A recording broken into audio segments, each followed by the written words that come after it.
My dear student, class 11 arts, তোমরা প্রত্যেকে ভালো আছো? আলহামদুলিল্লাহ।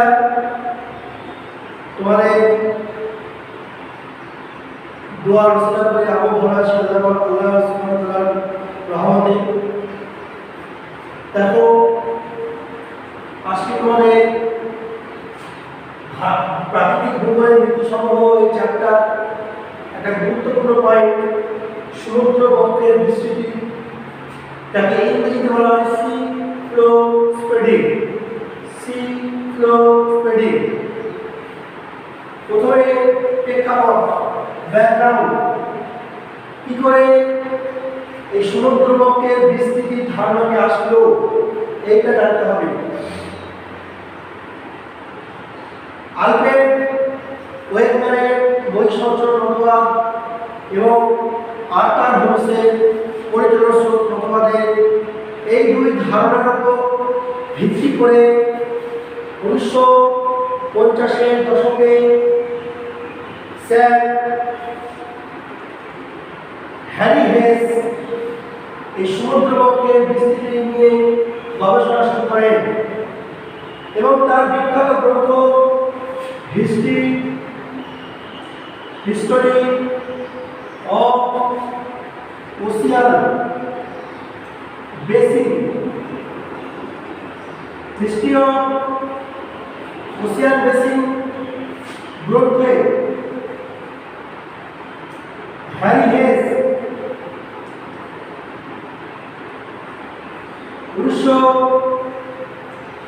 1950-এর দশকে এই সমুদ্রবক্ষের বিস্তৃতির ধারণা প্রথম গবেষণা শুরু করেন। তারপরের দশকে অর্থাৎ 1960 সালে এই সমুদ্রবক্ষের বিস্তৃতির ধারণা হিস্ট্রি অফ ওশিয়ান বেসিন বইতে এটি প্রকাশিত হয়ে থাকে। এর সময়কাল হল 1960। প্রবক্তা হ্যারি হেস আমেরিকার প্রিন্সটন বিশ্ববিদ্যালয়ের অধ্যাপক ছিলেন। হ্যারি হেস সংজ্ঞা, দেখো, সমুদ্রবক্ষের বিস্তৃতির সংজ্ঞায় বলা হয়েছে যে সমুদ্রের যে সামুদ্রিক যে ভূত্বক আছে, সামুদ্রিক ভূত্বকের মাঝ বরাবর যে শৈলশিলা, সেই শৈলশিলার চারিদিকে প্রতিসারী বাঁধ সীমানার মাধ্যমে এবং পরিচালন স্রোতের দ্বারা দুদিকের মহাদেশীয় ভূত্বকগুলো সঞ্চালনের মাধ্যমে মহাসাগরগুলো যে ভূত্বক বৃদ্ধি প্রক্রিয়াকে সমুদ্রবক্ষে বিস্তৃতি বলে অভিহিত করা হয়। তাহলে কি জানতে পারলাম?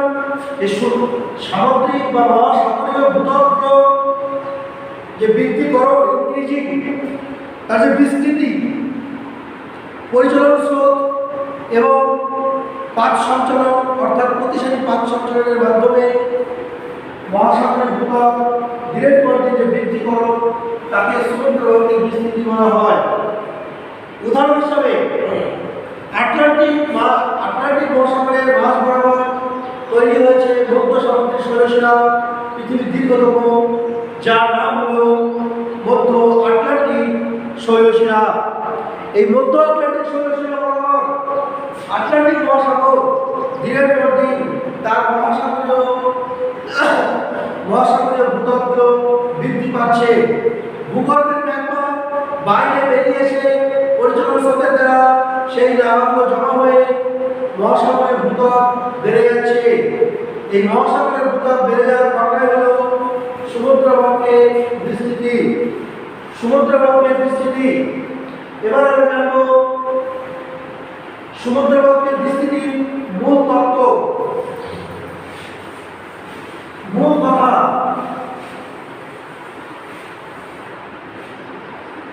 মূল বক্তব্য বা কথা।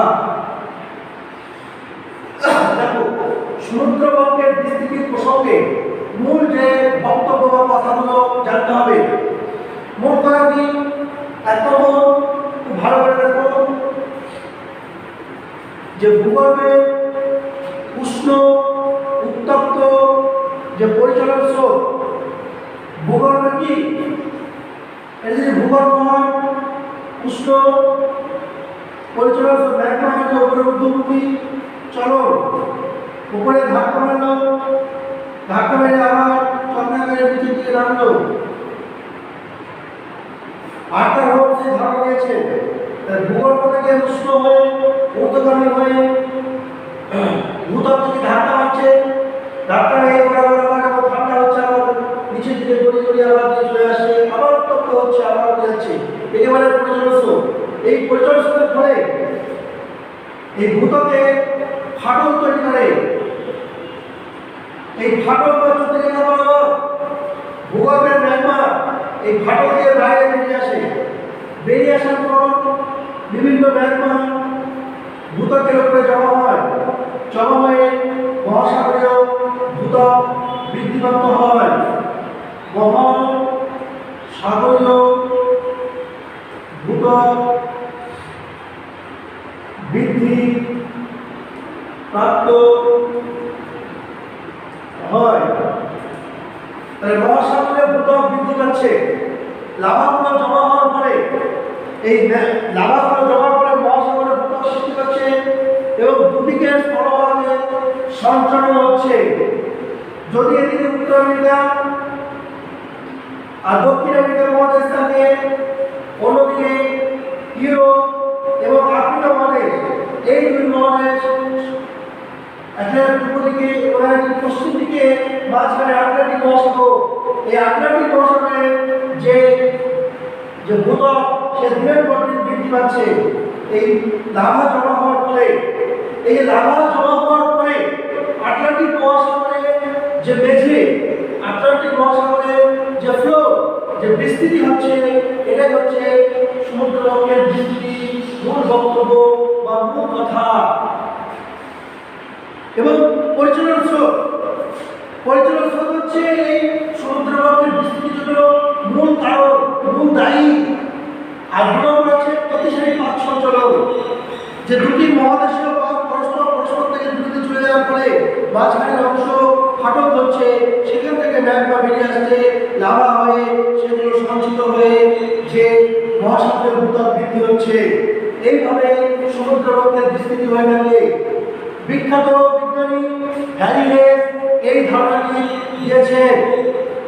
সমুদ্রবক্ষের যে বিস্তৃতি হয়েছে, সমুদ্রবক্ষের যে বিস্তৃতি হয়েছে তার প্রমাণগুলো আমি পয়েন্ট এখানে লিখছি, তোমরা ভালো করে দেখো। প্রমাণ যার ইংলিশ হচ্ছে এভিডেন্স। এভিডেন্স প্রথম পয়েন্ট হচ্ছে অগভীর সামুদ্রিক অবক্ষেপ।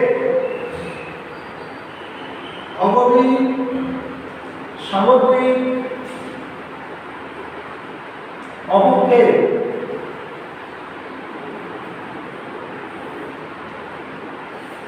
সমুদ্রে অগভীর সঞ্চয়, সমুদ্রের অগভীর সঞ্চয়ে এই সমুদ্রবক্ষের বিস্তৃতির জন্য প্রমাণ বা সাক্ষ্য দিচ্ছে যে কোনো কোনো সমুদ্রে দেখা যাচ্ছে যে অল্প গভীরতাযুক্ত জায়গায়, সেখানে মধ্য সামুদ্রিক শৈলশিলাগুলো, সেখানে অগভীরযুক্ত এলাকায় বিভিন্ন অবক্ষেপ বা সঞ্চয়, এবং সেগুলোর বয়স হচ্ছে খুব অল্প, এবং তার থেকে দূরে যেগুলো গভীরে যেগুলো সেগুলোর বয়স হচ্ছে অনেক বেশি। তাহলে এর দ্বারা প্রমাণিত হলো যে সমুদ্রবক্ষের বিস্তৃতি হয়েছে। 2 নম্বর প্রমাণ দেখো, সামুদ্রিক অবক্ষেপের বয়স। সামুদ্রিক অবক্ষেপের বয়স দেখো, চিন্তা দেখো, এই যদি সমুদ্র হয়, এদিকে স্থল, এদিকে স্থল, মাঝখানে শৈলশিলা। খুব ভালো করে দেখো, মাঝখানে শৈলশিলা রয়েছে। এই শৈলশিলা বরাবর যে ভূতক, এটা হচ্ছে মহাসাগরীয় ভূতক, মহাসাগরীয় ভূতক। এইগুলো বয়সে নবীন আর মহাসাগর থেকে যেগুলো দূরে এগুলো প্রাচীন। ছবিটা কি বলতে, যেগুলো শৈলশিলার কাছাকাছি, যেগুলো ফাটানো হয়েছে, চুটি রেখা হয়েছে, সেই জায়গাতে যে ভূত্বক তৈরি করেছে সেটা হলো মরিন। আর এই শৈলশিলা থেকে যে দূরে রয়েছে সেটা রেনিসিন, অর্থাৎ প্রাচীন। তার মানে কি জানো, যে সামুদ্রিক অবক্ষেপের এই বয়স, তাহলে এখানে আমরা বিভিন্ন যে পদ্ধতি ইউজ করে শিলার বয়স নির্ণয় করে, ভূত্বকের বয়স নির্ণয় করে আমরা এখানে সমুদ্রবক্ষের বিস্তৃতির জন্য প্রমাণ হিসাবে দেওয়া হলো। এবার 3 নম্বর পয়েন্ট হলো মধ্য সামুদ্রিক শৈলশিলার উচ্চ ভূত্বক প্রবাহ। মধ্য সামুদ্রিক শৈলশিলার উচ্চ ভূত্বক প্রবাহ, এটা সমুদ্র হয়, এর মান করা মধ্য সামুদ্রিক শৈলশিলা। এই মধ্য সামুদ্রিক শৈলশিলার যে উচ্চভূমি, এখানে যে ভূপৃষ্ঠের তাপ প্রবাহ হচ্ছে, পরিচালন সব দেখা যাচ্ছে। এখন বর্তমানে গিয়ে সেখানে পর্যবেক্ষণ বা উপলব্ধি করলে দেখা যাচ্ছে যে সেই জায়গাতে উচ্চ তাপ প্রবাহ লক্ষ্য করা যাচ্ছে। তাই এটা it is proof that, it is evidence that যে মধ্য সামুদ্রিক শৈলশিলার উচ্চ ভূত্বক প্রবাহে সমুদ্রবক্ষের বিস্তৃতির একটা গুরুত্বপূর্ণ প্রমাণ হিসাবে কাজ করছে। বুঝলেন না? 4 নম্বর প্রমাণ, ভূমিকম্পের একটি ভবন। ভূমিকম্পের এক বেশি ভবন।